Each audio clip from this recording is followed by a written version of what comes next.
back. Now, in Peter's absence, I have the pleasure of speaking with the great man himself, Kel Richards, our resident wordsmith. Kel, welcome to the program. Now, we're going to get up in some more Christmassy words in a second, but first of all, I want to start with a newly minted word, vibecession. What can you tell me about this? It sounds pretty silly to me. It's this word, it's this year, brand new word 2023, and we do like to tell you about brand new words.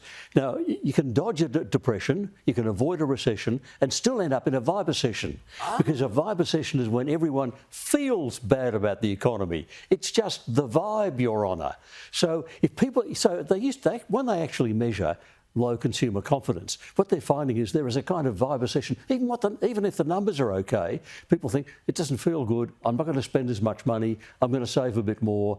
Then the vibe is bad. So the numbers can look good, but you still feel bad. That's right. And so the vibe is bad, so we've plunged into a vibecession. And I mean, with all due respect to Jim Chalmers, we may be in a vibecession in Australia right now. I suspect, actually, we are, for some of the feedback I've been getting. Now, we've been asked a question by Steve, who asks why Australians no longer use the good old Australian words trousers or strides and now use the Americanism, I hate to say, pants. What's that all about? Well, trousers is the oldest of the words. It's probably a plural form of an old Gaelic word. The Gaelic will be something like trews. Yes. So it started off being your trousers.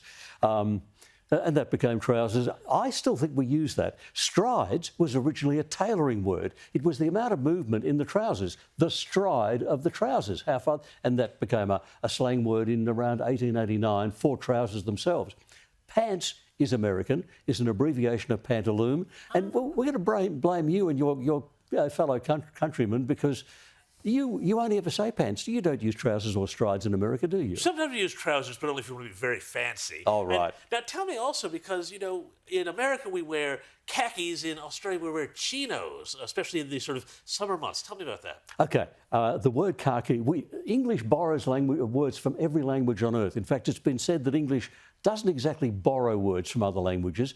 English follows other languages down dark alleys, beats them senseless and steals any linguistic items they have about them. So we've got words from everywhere. Khaki, English borrowed from the old Persian language Urdu, and it means dust-coloured. Now, chino, and that was early 1800s. Chino, much later. Chino came into English from Spanish, and it means brown toast. So they are both colour words. And it depends on whether your slacks are dust-coloured or the colour of brown toast, whether you call them khaki or chino, I would think. And, well, that's fascinating. Okay, I never knew that. Now, on to a Christmassy word, eggnog. I love to make a big old eggnog every Christmas. Where does this come from, and would I like the origins? No, you wouldn't. What we make nowadays is not what would have been recognised as eggnog when they first coined the word in the early 1800s. The egg part is pretty straightforward. We know where egg comes from. But what about the word nog? Goes back to the 1600s. Nog was the name of a very strong beer brewed in Norfolk. And the very earliest recipe for eggnog, which comes from the early 1800s, is whipping a whole egg into hot beer. It sounds revolting.